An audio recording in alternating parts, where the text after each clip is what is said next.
Olá, queridos e queridas. Eu estou contando a história de Jesus, do livro O Maior Homem que Já Viveu, e hoje a história é de Pilatos a Herodes e novamente a Pilatos. Embora não faça nenhum esforço para esconder de Pilatos o fato de que é rei, Jesus explica que seu reino não é uma ameaça para Roma. Meu reino não faz parte deste mundo, diz Jesus. Se o meu reino fizesse parte deste mundo, meus assistentes teriam lutado para que eu não fosse entregue aos judeus. Mas, assim como é, o meu reino não é desta fonte. Assim, Jesus admite 3 vezes que tem um reino, embora este não seja de fonte terrestre. Todavia, Pilatos o pressiona ainda mais. Pois bem, és tu rei? Ou seja, és rei, embora o teu reino não faça parte deste mundo? Jesus deixa Pilatos saber que tirou a conclusão certa ao responder: Tu mesmo estás dizendo que eu sou rei. Para isso nasci, e para isso vim ao mundo, a fim de dar testemunho da verdade. Todo aquele que está do lado da verdade, escuta a minha voz.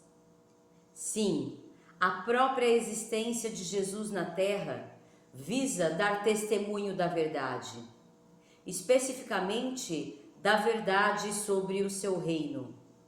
Jesus está preparado para ser fiel a essa verdade, mesmo que isso lhe custe a vida. Embora Pilatos pergunte: que é verdade? Não espera mais explicações. Já ouviu o suficiente para fazer um julgamento. Pilatos retorna à multidão que aguarda do lado de fora do palácio.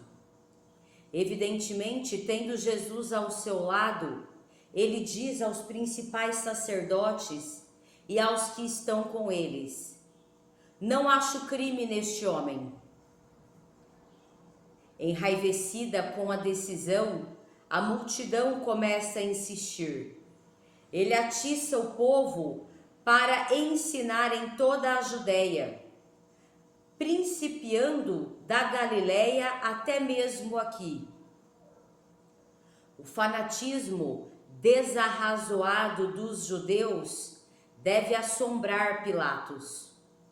Portanto, ao passo que os principais sacerdotes e os anciãos continuam a clamar, Pilatos volta-se para Jesus e pergunta: Não ouves quantas coisas testificam contra ti? Todavia, Jesus não faz nenhum esforço para responder.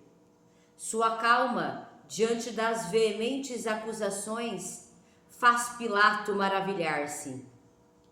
Ao saber que Jesus é galileu, Pilatos vê nisso uma maneira de livrar-se da responsabilidade. O governante da Galileia, Herodes Antipas, filho de Herodes o Grande, está em Jerusalém para a Páscoa, de modo que Pilatos lhe envia Jesus. Algum tempo antes, Herodes Antipas mandou decapitar João o Batizador. E daí ficou assustado ao ouvir falar das obras milagrosas que Jesus estava realizando. Temendo que Jesus fosse, na verdade, João, que teria sido levantado dentre os mortos. Agora Herodes fica contentíssimo com a perspectiva de ver Jesus. Não porque esteja preocupado com o bem-estar de Jesus, ou porque queira fazer real esforço para saber se as acusações contra ele são ou não fundamentadas. Antes, ele simplesmente está curioso e espera que Jesus realize o milagre. Jesus, contudo, nega-se a satisfazer a curiosidade de Herodes. De fato, quando Herodes o interroga, ele não diz uma palavra sequer. Desapontados, Herodes e os soldados de sua guarda fazem troça de Jesus. Vestem-no com uma roupa vistosa e zombam dele. Daí o enviam de volta a Pilatos. Em resultado disso, Herodes e Pilatos, que antes disso eram inimigos, tornam-se bons amigos.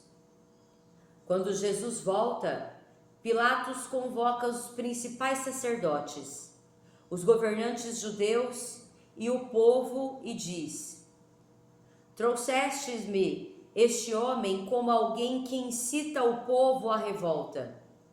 E eis que o examinei na frente de vós, mas não achei neste homem base para as acusações que lançais contra ele.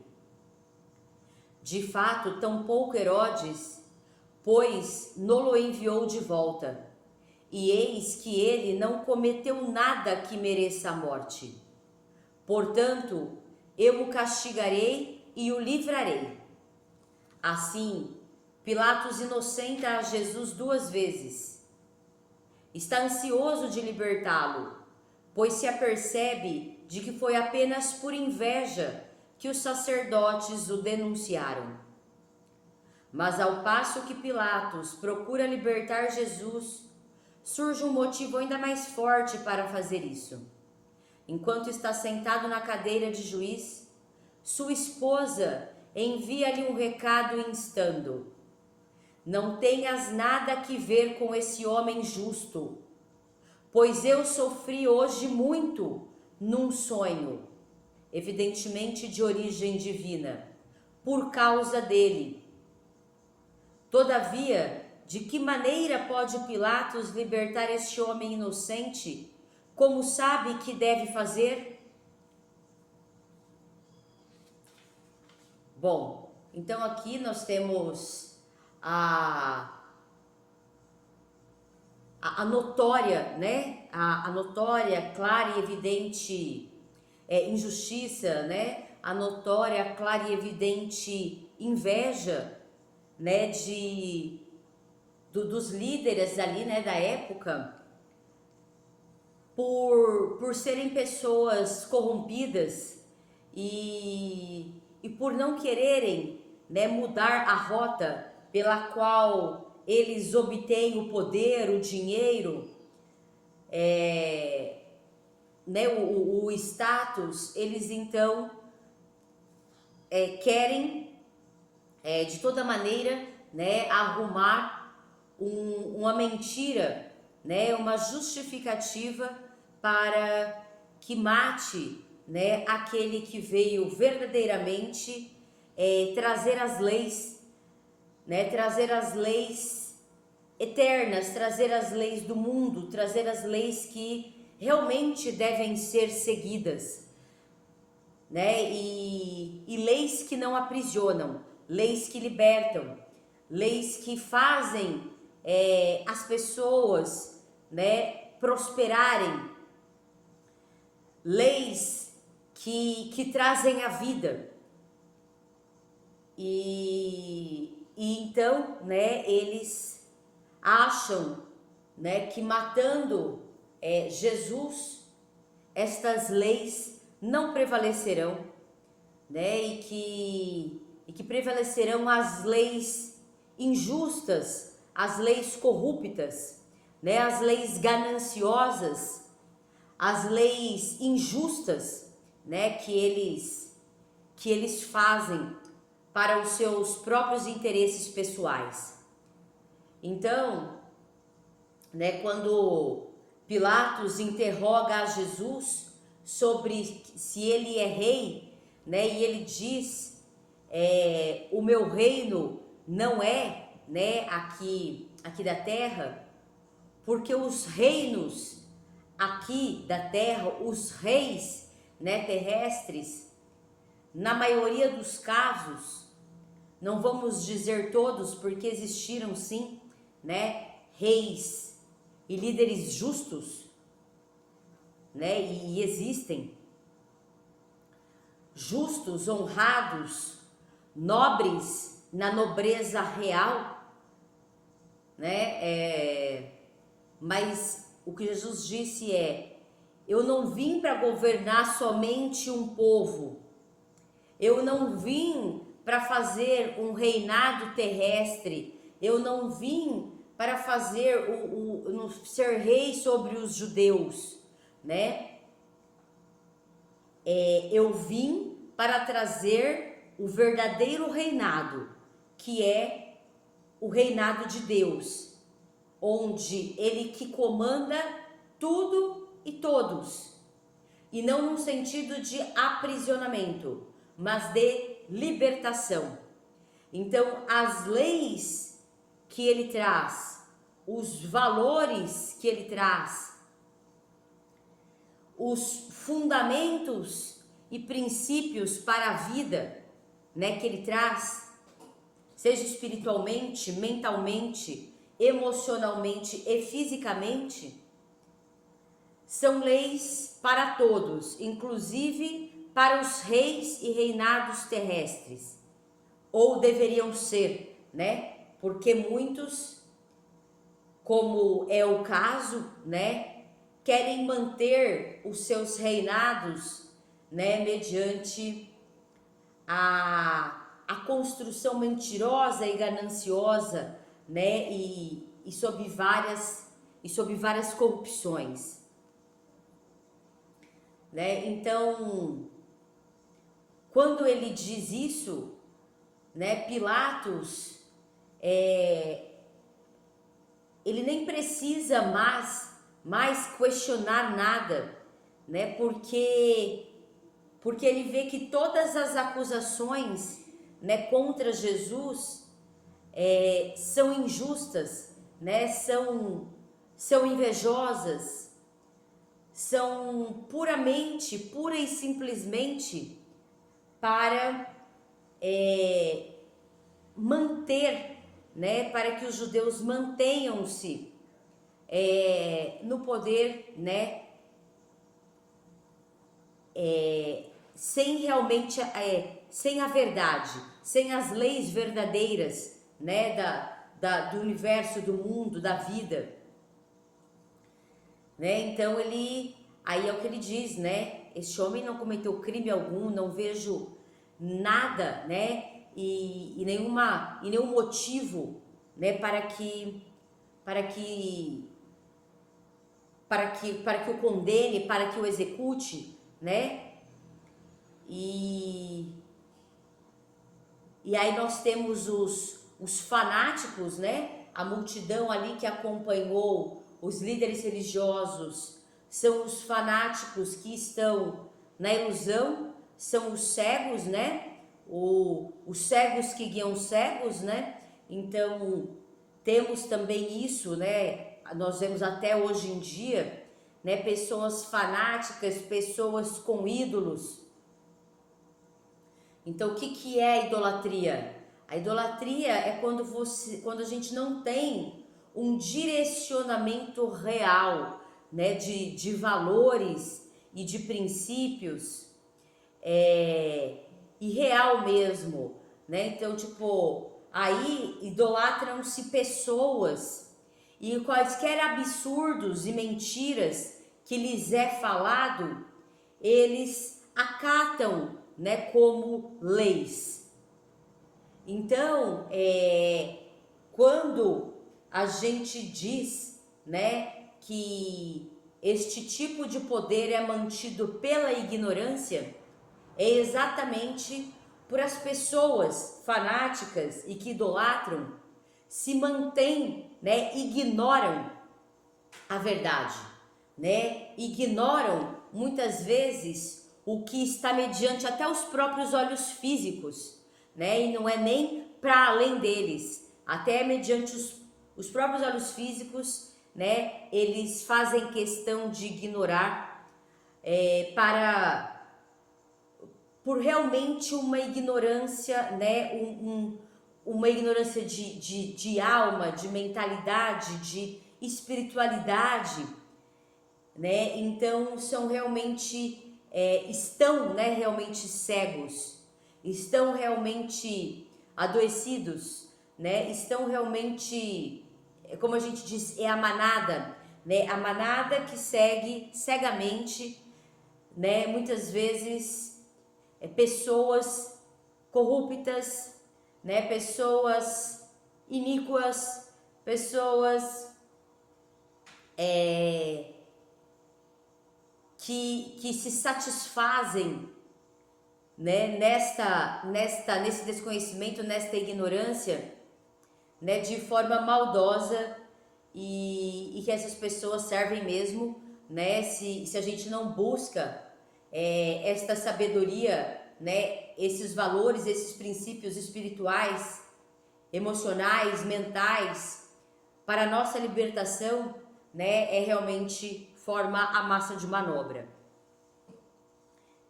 Então,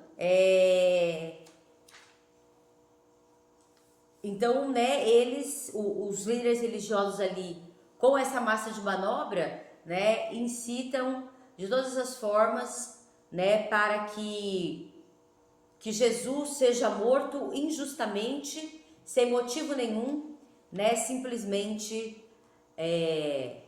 pela inveja, né? Então, e aí surge, né, um acontecimento mais forte ainda, né, apesar das evidências já constatadas, que é a mulher de Pilatos, né, que através de um sonho, né, ela manda aí, né, uma carta, né, ela envia aí uma carta não, um recado, né, para Pilatos,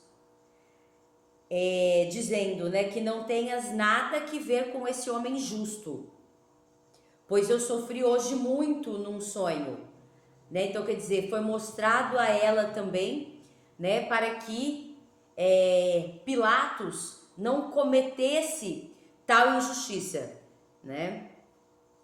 Então, aqui a gente também vê muito além, né, de tudo isso que é trazido, a gente vê muito essa questão do homem e da mulher, né, do casal.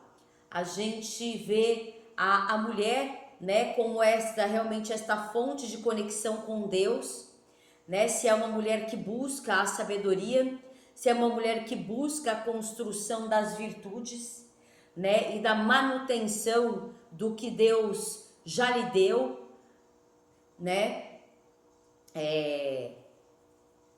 Se é uma mulher que se mantém para que não se corrompa, né, pela vaidade, pela inveja, né, pela maldade, pela vulgaridade. E aqui eu não estou nem dizendo de vulgaridade de uma vestimenta, né, eu estou dizendo da vulgaridade do ser, né, da vulgaridade do ser. De como né, o seu comportamento, o seu coração, né, a sua mentalidade, as suas atitudes, a sua, né, o como, né, e o que, né, é trazido, é agregado às pessoas, né, ao seu redor. Então, aqui, né, a gente vê a mulher realmente, a mulher que busca isso, né, trazendo aí, né, esta sabedoria, esta nutrição, este aconselhamento, né, a mulher sábia, ela é aconselhadora, né, inclusive por estar conectada, né, ao Criador, nessa construção de virtudes, nessa construção de si mesma, né, a gente se conecta com o Criador. Né, uma mulher realmente, né, que sabe aí, né, o que fala, o que faz. E o homem, né, o homem nas suas funções, né, porque cada um, vamos se dizer, a gente fala de funções, papéis, mas é intrínseco da própria natureza, né? O homem como o líder, né, como o protetor, o provedor, né? O homem também honrado, né? E um homem ambicioso, não ganancioso, né? Então esta união, né, é que faz a grande diferença, né? Esta união faz a grande diferença.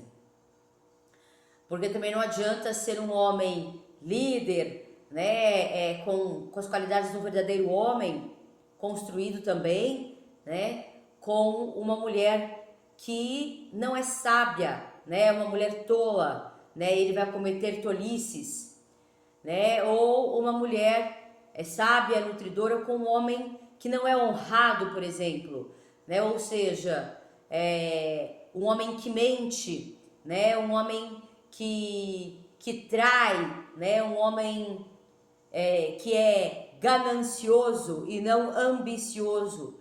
Aí não tem como se submeter a um tipo de liderança dessa, né? De mentirosos, de gananciosos, né? De homens desonestos e injustos, né? Então isso, né? Não só traz realmente essa questão do homem e da mulher aqui por fim, mas, né? Isto traz para Pilatos, né, assim, o que ele tem de fazer, né, para que ele realmente se mantenha também, né, como o governante, né, do homem que ele é, né, ou seja, de não ser injusto, né, nem desonesto, nem, né, corrompido, aí no caso, por exemplo, pela inveja, né, como estão os líderes aí religiosos, né? Então que a gente realmente, né, são grandiosas e preciosas as lições, né, e os ensinamentos que Jesus realmente nos traz para as nossas vidas, para a nossa trajetória, né, aqui nesta vida. Então hoje é isso. Se você gostou, deixe seu like, compartilhe com pessoas que você sabe que queiram, né, o exemplo aí de Jesus nas suas vidas. E se você quiser receber mais do meu conteúdo, se inscreva no canal e ative o sininho para mais notificações. Um grande beijo, um grande abraço e até a próxima.